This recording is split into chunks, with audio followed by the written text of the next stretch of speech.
critical special election is looming in the Commonwealth of Pennsylvania. The seat formerly held by the late Congressman Jack Murtha is now up for grabs and will be decided on May 18th. Republican Tim Burns is going head-to-head with Democrat Mark Kritz and hopes to pull off a major upset for the Republicans in just a few short weeks. You'll meet Tim Burns in just a minute. But first, we check in with the Washington Examiner's Michael Barone, who has more on the makeup of this all-important district. The 12th Congressional District consists of large parts of the coal and steel country of southwest Pennsylvania, from Johnstown west to the state line.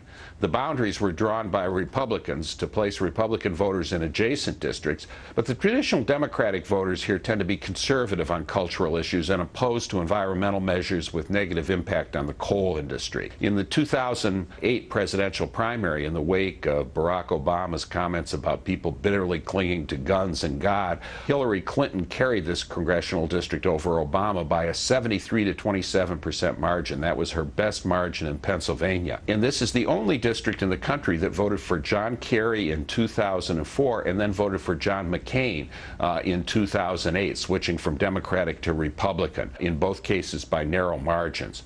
Recent polls show this a close race between Republican Tim Burns, who is from the late Congressman John Murtha's hometown of Johnstown, and Democrat Mark Kritz, who worked on Murtha's staff.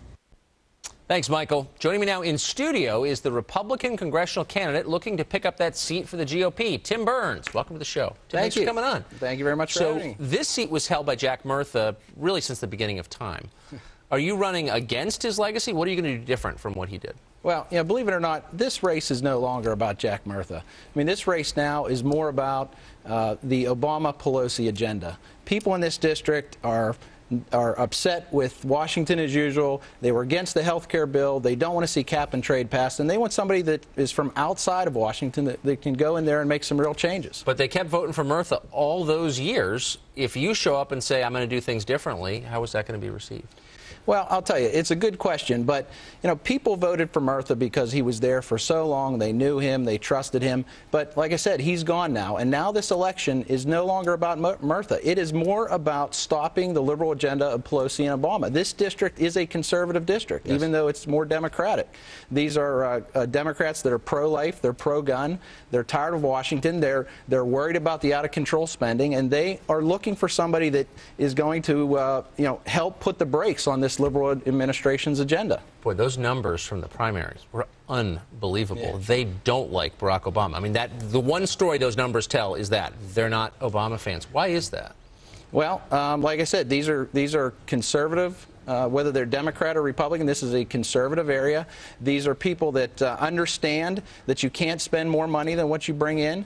These are people that were against government takeover of our health care system, and they understand that Obama, Pelosi are taking them down that path, and they just want it stopped. So this is the first or the most significant election since the passage of the health care bill. Does it feel to you, in part, a referendum on that legislation? Absolutely. I believe that this race is being watched by the nation to see exactly where the country feels, what they feel about this health care bill. And I'll tell you, I was very clear from the very beginning. I opposed the health care bill. I signed a pledge to say that I would repeal it. And my opponent, Mark Kritz, who's a Murtha staffer, I called on him 3 times to simply state his position on the health care bill. He refused until the bill was passed. Then he put a statement out saying that he opposed the health care bill, but yet he wouldn't vote to repeal it. So already he's not even in office yet, and he's already playing both sides of the issue. Huh. So this is a district we were hearing from Michael, which is the biggest coal-producing district in the country, got 2 of the biggest mines in the world. The Democratic Party has been pretty clear as a party in its opposition to coal. I mean, it's a cause of global warming, they say. How can voters in your district who rely on coal for their jobs vote Democrat? Well, it's just what they've always done. They voted Democrat because of John Murtha. But again, now that he's gone, people realize that this district is literally the solution for America's energy independence. Like you said, we have the 2 largest coal mines in the world. We sit on vast reserves of natural gas. My opponent worked to get cap and trade passed, but I can tell you that people in this district understand that not only would that be terrible for the country, it would be devastating to western Pennsylvania.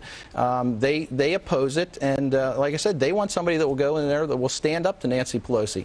And by the way, my opponent he now says that that he's not liberal, but yet he goes down to Washington D.C. He raises money with Nancy Pelosi. He brought Joe Biden in, who says that he wants no more coal plants in America. He's raising money from the liberals to come back to the district to claim that he's not one. It's crazy. We've all seen that before. And speaking of coal mines, you are the canary in one. This race will tell us a lot about how the midterms are going to turn out in November. Good luck. Thank you, Mr. Mertz. I appreciate it. Hey, thanks for coming. Thanks for having me. And if you want to help, check my website out, www.timburnsforcongress.com. Amen. Thank you. Don't go anywhere.